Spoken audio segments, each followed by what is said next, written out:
Bienvenue à notre rendez-vous de l'actualité avec l'Interafrique Canada. Tout de suite, un tour d'horizon des nouvelles. Au Canada, à Montréal, s'est tenu le 9 avril 2011 le premier gala d'excellence d'Horizon Nord-Sud et Service HNSS.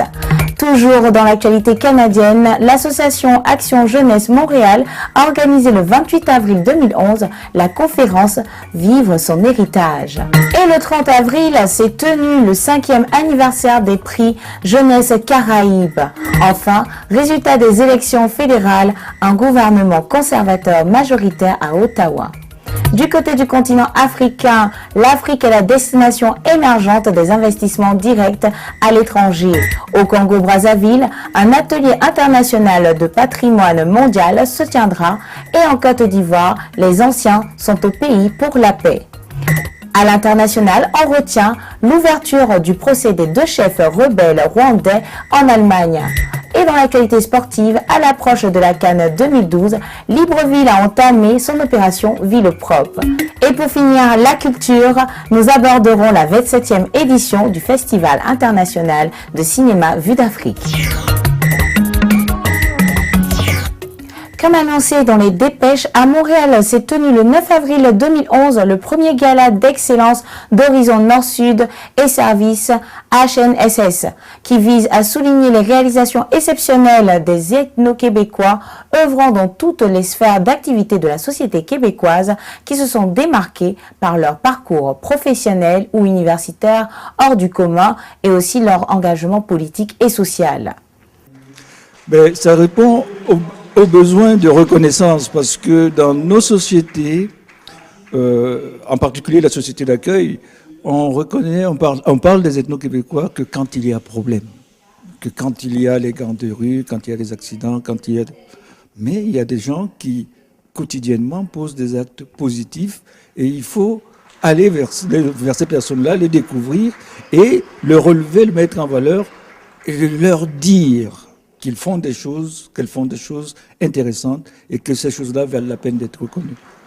Autre point de l'actualité au Canada, l'association sans but lucratif Action Jeunesse Montréal, fondée en 2006 par 2 étudiants de l'université Concordia qui aspirent à inspirer et soutenir l'engagement des jeunes à répondre à certains des grands défis auxquels ils font face, et cela à travers des conférences annuelles et des événements spéciaux, a tenu à cet effet le 28 avril 2011 la conférence Vivre son héritage, une conférence axée sur l'engagement communautaire dans le souci de trouver des solutions novatrices pour pallier aux problèmes de développement sociaux et économiques qui affectent notre monde.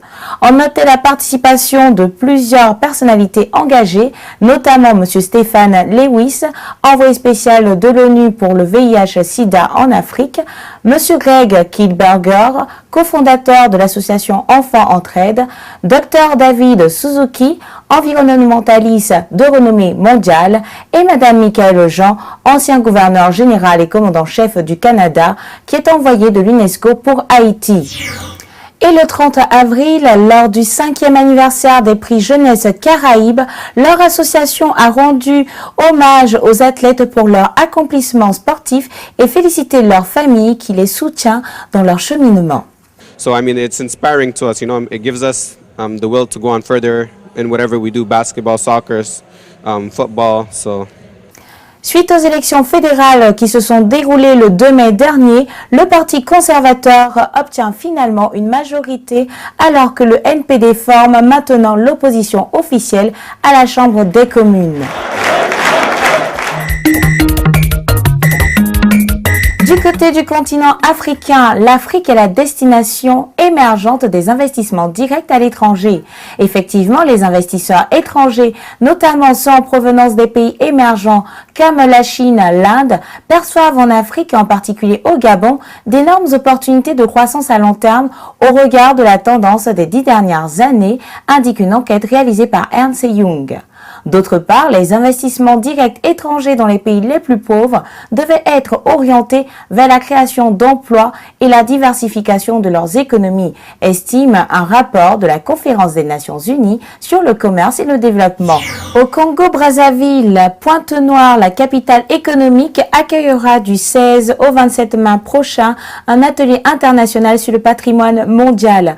Organisé par le Fonds pour le patrimoine mondial africain en partenariat avec l'École du patrimoine du Bénin, ce séminaire fait suite au constat que 12% seulement de patrimoine africain sont inscrits au patrimoine mondial et que 44% des biens inscrits sur la liste du patrimoine mondial en péril se trouvent sur le continent africain. L'une des raisons est de relever le niveau relativement bas des professionnels africains pour monter les dossiers d'inscription qui se trouvent rejetés en grande quantité. L'atelier permettra aux participants de renforcer leurs compétences en termes de rédaction et de montage du dossier pour augmenter les chances de l'Afrique d'avoir des dossiers retenus. Car selon les experts, le problème ne se situe pas seulement au niveau des sites dont la valeur est indiscutable, mais plutôt au niveau de la formation. En Côte d'Ivoire, le groupe dit des anciens composé de Kofi Annan, Desmond Tutu et Mary Robinson était en visite ce dimanche 1er mai pour promouvoir l'apaisement et la réconciliation après la crise post-électorale. Kofi Annan a souligné lors de leur dernier point de presse qu'il quitte la Côte d'Ivoire avec espoir. Nous sommes venus comme un groupe de sages pour soutenir les pays, la population, les gouvernements et la réconciliation et reconstruction du pays. Il y a beaucoup de bonne volonté internationalement pour les pays et j'espère que les Ivoiriens et Ivoiriennes ils vont pouvoir utiliser ça pour construire les pays. À présent, à l'international, ouverture du procès des deux chefs rebelles rwandais en Allemagne. Le procès des deux chefs rebelles rwandais présumés s'est ouvert mercredi 4 mai devant un tribunal spécial de Stuttgart en Allemagne. Accusés d'avoir ordonné des massacres et des viols en République démocratique du Congo, Ignace Murwanashaka et son adjoint présumé Starton Musoni doivent répondre de 39 chefs d'inculpation pour crimes de guerre, de 26 autres pour crimes contre l'humanité commis entre 2008 et 2009 au Congo. Dans l'actualité sportive, à l'approche de la CAN 2012, Libreville a entamé son opération Ville propre. Les rues et avenues de Libreville, la capitale gabonaise, font peau neuve grâce aux agents d'assainissement qui les nettoient pour faire place à la propreté pour la prochaine Coupe d'Afrique des Nations que le Gabon va conjointement organiser avec la Guinée équatoriale. Pour cette opération qui devrait s'étaler sur 3 mois, l'État gabonais a débloqué une enveloppe de 800 millions de francs CFA dans le cadre d'un plan d'urgence de lutte contre l'insalubrité entamé depuis février dernier. Selon l'agence gabonaise de presse, 492 millions de francs CFA ont été déjà débloqués et les entreprises et autres organisations sont à pied d'œuvre pour l'embellissement du front de mer, la vitrine de Libreville ainsi que certains quartiers de la cité. Et pour finir, la culture. La 27e édition du Festival international des cinémas Vue d'Afrique s'est déroulée cette année du 29 avril au 9 mai 2011 à Montréal. Plus d'une centaine de films ont fait vivre Montréal à l'heure africaine. Nous terminons notre journal avec ce proverbe bantou. Le borgne n'a qu'un œil, mais il pleure quand même. Merci de nous avoir suivis et à la prochaine édition.